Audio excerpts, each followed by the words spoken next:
Tarder, nous allons commencer avec notre premier conférencier, Dr Robert Dufault. Alors, le Dr Dufault a complété son internat multidisciplinaire à l'hôpital Maisonneuve-Royus du diagnostic et du traitement des dyslipidémies. Le Dr Dufault est chercheur principal du groupe de recherche sur les hyperlipidémies et l'athérosclérose de l'IRCN. Il est aussi directeur à l'athérosclérose, joignent leurs forces pour bloquer nos artères et comment nous pouvons intervenir pour les débloquer. Dr Dufault. Alors, moi, en fin de compte, mon rôle ce soir, c'est un peu de mettre la table pour vous expliquer quel est le lien entre le cholestérol et l'athérosclérose, puis de quelle façon, à l'aide de la recherche biomédicale moderne, on est appelé à améliorer notre traitement de l'athérosclérose et, si possible, même la prévenir complètement. Donc, le lien entre le cholestérol et l'athérosclérose, est-ce qu'on va avoir la première diapositive? Oui. Donc, il est établi quand même depuis longtemps. Hein. Vous savez que dans les autopsies des momies égyptiennes, même, on trouvait des plaques d'athérome. Et vous savez que c'est une maladie qui résulte de la déposition de cholestérol dans la paroi artérielle tout au cours de la vie. Ce qui est important de savoir, c'est que ça commence très tôt dans la vie. En fait, les autopsies des soldats, des jeunes soldats qui sont morts dans les guerres de Corée ou du Vietnam, démontrent déjà dans la vingtaine des plaques d'athérome dans les artères des sujets. De la même façon, les victimes d'accidents d'automobile qui sont très jeunes ont aussi déjà des dépôts de cholestérol dans leurs artères. Et c'est un processus qui progresse au cours de la vie, en passant de la vingtaine, trentaine, quarantaine, pour finalement épaissir la paroi artérielle et, lorsque la maladie est importante et progresse de façon exagéré, va même aller jusqu'à obstruer partiellement ou même complètement la paroi de l'artère. Alors, ce qu'il faut savoir, c'est qu'au début du processus, la déposition de cholestérol est plutôt excentrique, c'est-à-dire qu'elle se dépose dans la paroi sans obstruer la lumière ou le conduit intérieur de l'artère.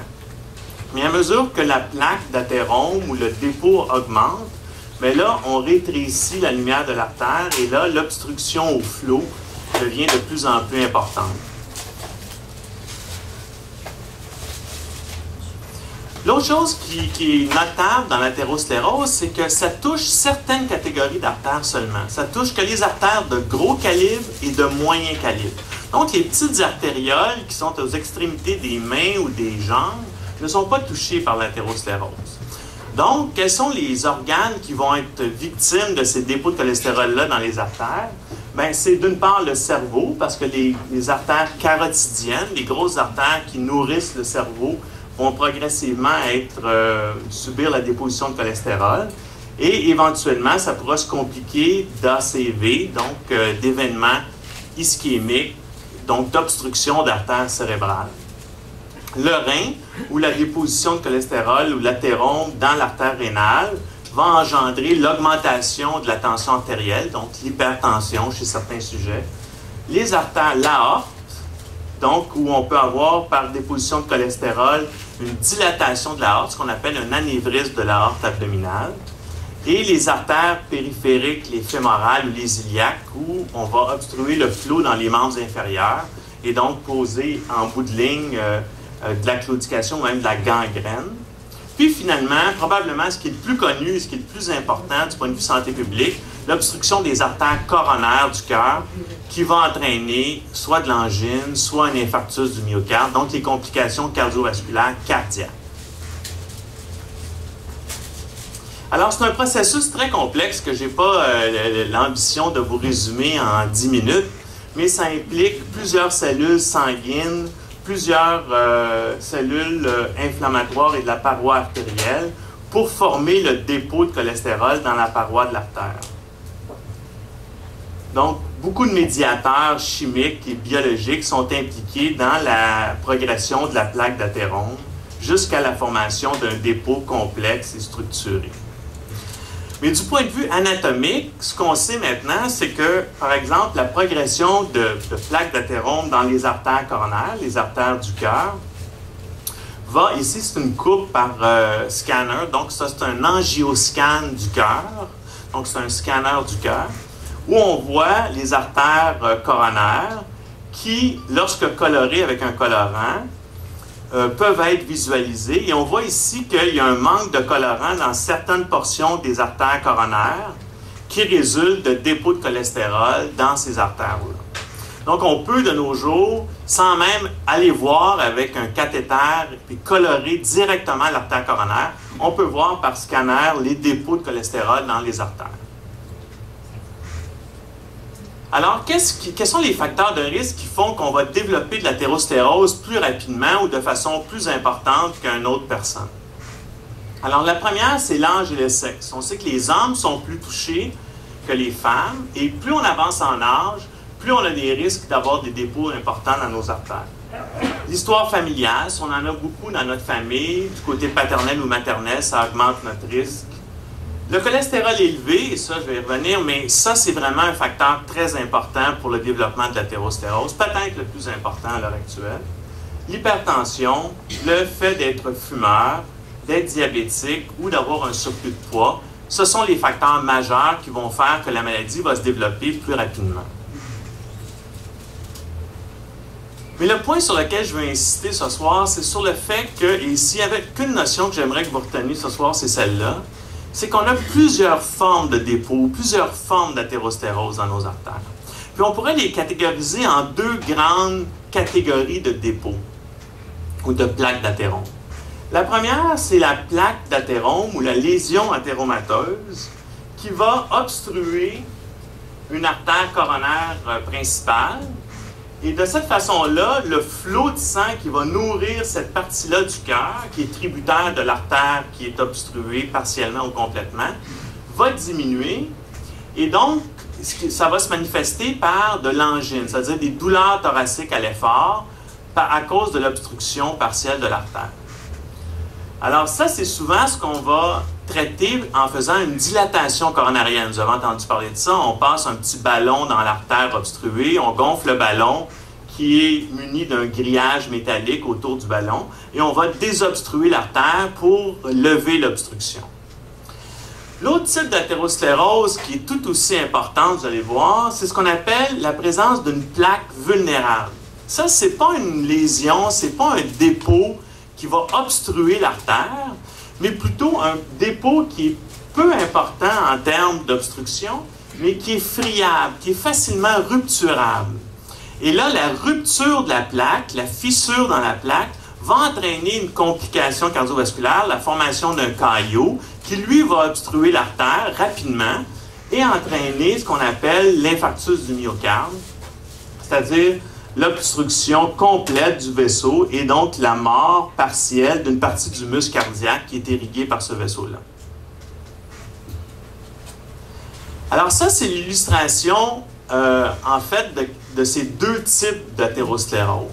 Vous voyez à gauche une lésion qu'on dit sténosante, donc qui rétrécit la lumière de l'artère, qui obstrue l'artère partiellement. Vous voyez que l'artère normale doit avoir tout ce diamètre-là, qui est obstrué partiellement par la lésion athéromateuse.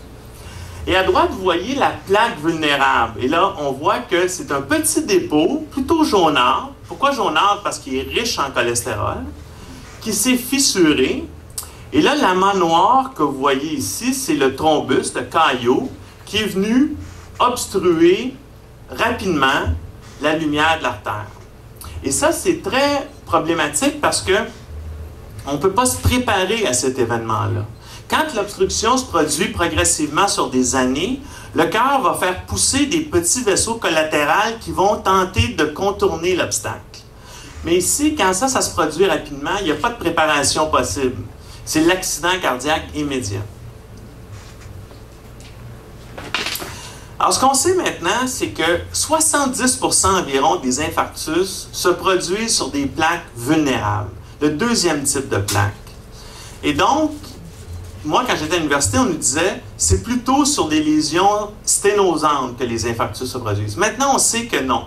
C'est sur des petits dépôts qui rupturent et qui entraînent l'infarctus du myocarde. Alors, qu'est-ce que c'est la caractéristique de ces plaques vulnérables-là?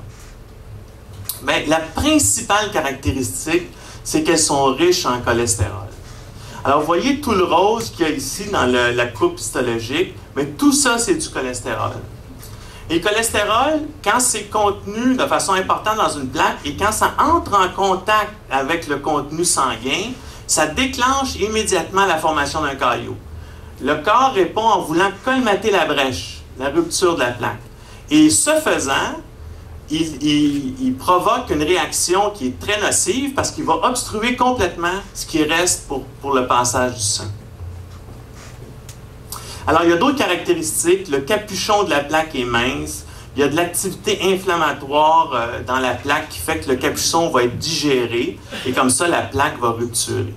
Mais retenez que c'est le riche contenu en cholestérol qui est caractéristique.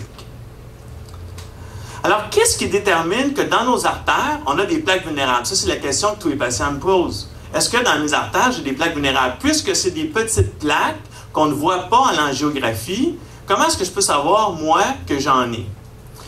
La réponse, c'est que ce qui détermine le mieux la présence de plaques vulnérables, c'est notre taux de mauvais cholestérol, notre taux de LDL. Plus notre taux de LDL est élevé, plus on est à risque d'avoir des plaques vulnérables. Et avant, on pensait que d'avoir un taux de bon cholestérol qui est élevé, ça contrebalançait. Puis, dans le fond, on était protégé par notre bon cholestérol. Maintenant, depuis peu de temps, peu d'années, on sait qu'un bon cholestérol élevé n'est pas suffisant pour contrebalancer un mauvais cholestérol, un cholestérol LDL élevé. Il y a eu plusieurs grandes études qui ont tenté d'augmenter le bon cholestérol, pas de succès de ce côté-là. Ce qui est bon pour réduire les plaques vulnérables, c'est de diminuer le mauvais cholestérol. C'est tellement vrai que les études avec des statines, les médicaments que vous connaissez, Lipitor, Crestor, qui baissent le taux de LDL, le taux de mauvais cholestérol, réduisent tous les événements cardiovasculaires, les infarctus. Pourquoi? Parce qu'ils réduisent ou stabilisent les plaques vulnérables. Ça, c'est une des façons importantes. Ce qu'on sait maintenant depuis peu de temps, c'est que si on abaisse le taux de LDL très très bas, là on est capable non seulement de stabiliser les plaques vulnérables, de diminuer la progression de l'athérosclérose, mais de même engendrer une régression de l'athérosclérose. Donc, de diminuer le volume des plaques. Et ça a été démontré avec des études de coloration des artères coronaires. Vous voyez ici que le groupe traité avec du Lipitor, bien, la perméabilité de l'artère est rétablie par rapport au groupe traité avec un placebo. Et ce qui est intéressant, c'est qu'en passant une caméra dans les artères, on voit que le contenu jaunâtre en cholestérol a diminué lorsque, après 12 mois de traitement avec de Lipitor.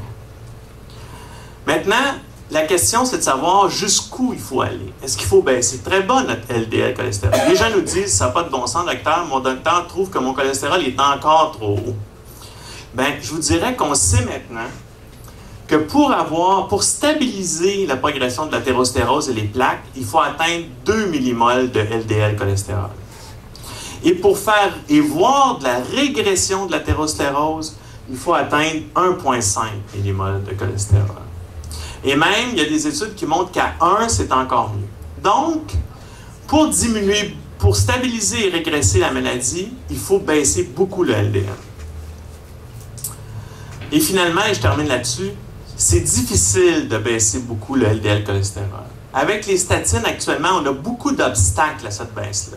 Le premier obstacle, c'est qu'au départ, si on commence avec un LDL à 5 ou à 6, bien, il faut presque baisser de 80% notre LDL pour atteindre 1,5. C'est difficile et souvent impossible. Deuxième chose, c'est que les statines, malheureusement, ne sont pas tolérées par un nombre significatif de patients. Vous avez entendu parler des douleurs musculaires, des troubles digestifs. Donc, si on ne tolère pas le médicament, on ne peut pas baisser à 1,5. Souvent, on est obligé d'utiliser des combinaisons de médicaments qui, elles aussi, peuvent être difficiles à tolérer pour le patient. Alors donc, on a besoin absolument de nouveaux traitements pour abaisser le LDL à des valeurs aussi basses, puis obtenir une stabilisation des plaques vulnérables. Et c'est là-dessus que le laboratoire du Dr Seda travaille à l'Institut. Et c'est là-dessus que je passe la parole à mon ami Dr Seda.